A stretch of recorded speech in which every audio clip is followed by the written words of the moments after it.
Already నిన్నలు ఒక విషయంలో పడి లోపలికి వచ్చింది బిగ్ బాస్ హౌస్ సంజనా గారు. ఆల్రెడీ ఒక నిందలు ఉన్నాయి, అవి తొలగించుకోవాలని వచ్చారని చెప్పారు కాబట్టి సో అందుకని ఇప్పుడు కూడా మళ్ళీ ఇదే ఒక నింద వల్ల బయటికి వెళ్ళిపోతే అదే ఉండిపోద్ది అని చెప్పేసి ఆడియన్స్ కి అంత అర్థమైంది మేడం. ఇవో అంత అర్థమైంది. వాళ్ళు చేసేదేమో పనులు మంచివి కావు. డిమాండ్ పవన్ రీతు, ఇంకొకటి ఆమె పేరేముండి తనుజ మేడము, ఇంకొకటి పవన్ కళ్యాణ్. వీళ్ళేమో తెలియకుండా చేస్తారు, వాళ్ళేమో తెలిసి చేస్తున్నారు. అంటే వీళ్ళు చూపిస్తున్నారు, అది చూపించకుండా చేస్తారు.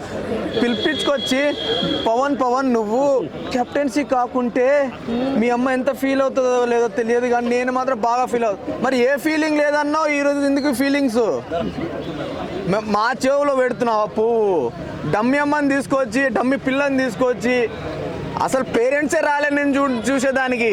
బిగ్ బాస్లో నా కూతురు ఆడుతుందని ఒక తల్లిదండ్రులు రాలే. అలాంటి దౌర్భాగ్యం ఇది. ఈమె అంటే టైటిల్ విన్నరు, దానికి తోడు ప్రియాంక వచ్చి చెప్పుడు ఇక నువ్వు టైటిల్ విన్నర్ అని. ఓ దేవుడు, ఇది సాగుకు వచ్చింది బ్రో. నాకు మస్తు బాధ అనిపించింది. సంజన చేసింది కరెక్ట్ బ్రో. ఈరోజు నామినేషన్